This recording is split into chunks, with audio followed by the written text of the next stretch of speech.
So let's talk about the Ugandan President Yoweri Museveni, who last week set a higher economic target for the country with a GDP size of $48 billion as at the end of June last year. Also last week, the Ugandan president flagged off the country's oil drilling program, looking to join the existing club of African Petroleum Producers Association. Joseph Ochieno is an international journalist and a political economist. He is also a Ugandan, and he joins me now on the show from Kampala. How's it been today, my friend? Very good, thank you. Yes, the chicken coming home to roost. Anytime from now, we shall be officially members of the oil club, and then we say Nigeria should stop boasting because we too have some oil. How's that? I was watching the whole, but I love the whole enthusiasm of President Yoweri Museveni, his doggedness. He wants Uganda to join the oil club. He sees no reason why the Europeans or anyone else would tell us in Africa not to take our destiny in our own hands. So I'm asking you, what's your view on this teeing off of these drilling activities in one of the regions in your country? On a serious note, it's extremely good news. You know, the amount of oil we have officially, and it's God-given, it's not any individual, any regime. Mr. Museveni sometimes calls it his oil. We knew it was there before he came to power anyway. It's quite a huge amount. And I can give a context that in the event that the drilling process, which started, officially, were to continue at a current pace of our consumption, generally, it will take us about 200 years without needing oil from anybody else, holding all other factors constant. So it's a huge amount of oil.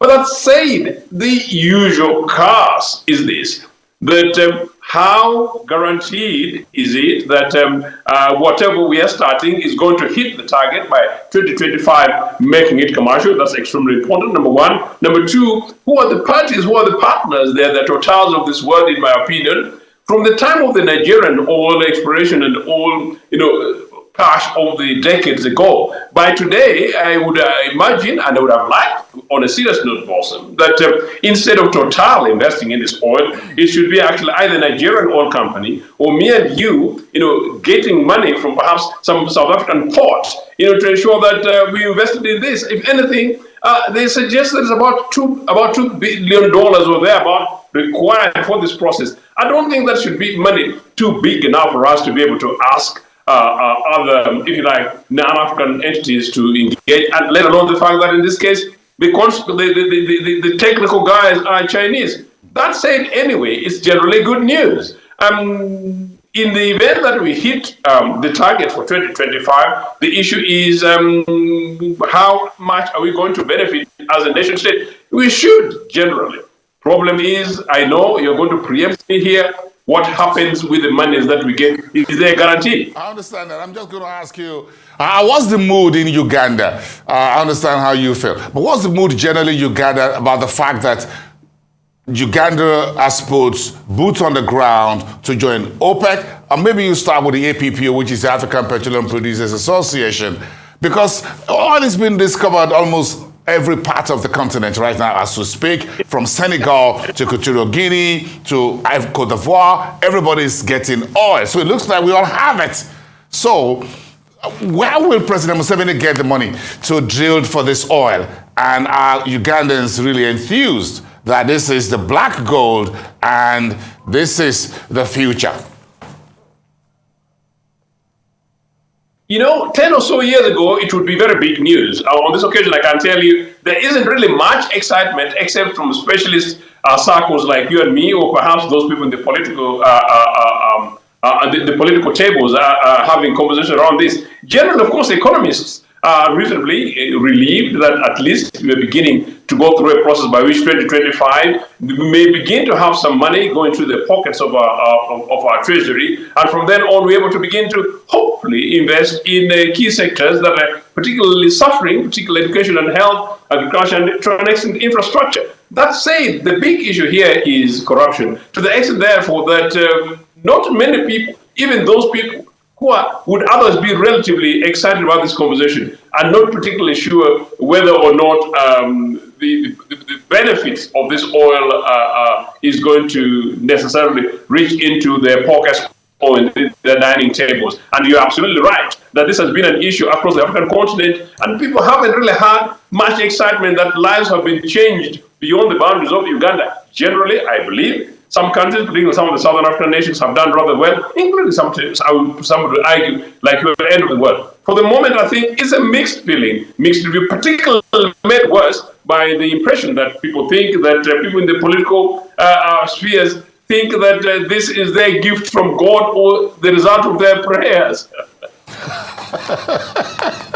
But again, but here is President Museveni very enthused that the Uganda has gone from a low-income economy to a middle-level economy, roughly $50 billion in GDP size. So, what are the new targets that Mr. President is setting? Are these targets achievable? Is it based on the discovery of the black gold? Where is this optimism, Mr. President's optimism, coming from?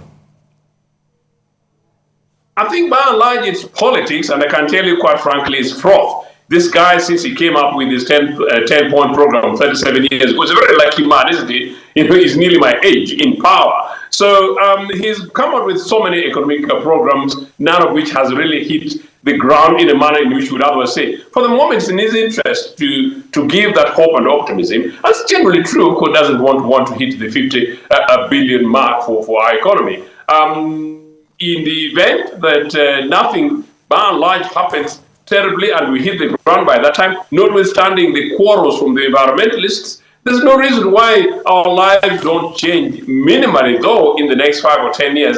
But this is going to be the middle income status as a result of oil, as a result of any of his major economic policies and programs. I don't know. Corruption remains such a big thing here, to the extent that actually that the president himself, amidst this, to calm down tension, he had to say the other day that he's sorry to have sold Uganda Commercial Bank, a bank that was founded by Uganda People's Congress in the 60s, and these guys came with their structured adjustment program instructions. So this bank had 1,000 shillings, and 1,000 shillings as sold to, if you like, baddies.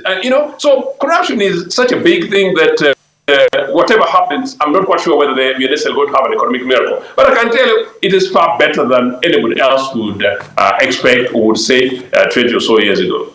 Okay, let's finish up in your neighbor's backyard, or your backyard, as it were, Uganda, with the problem between Rwanda and DR Congo. What's going on down there, Joseph? Enlighten me a little bit. How can peace be achieved there to prevent a total breakdown of peace and order, and the economies get into problem all over again with the expected intended and unintended consequences on human lives and property? What's going on between President Kagame and his neighbor?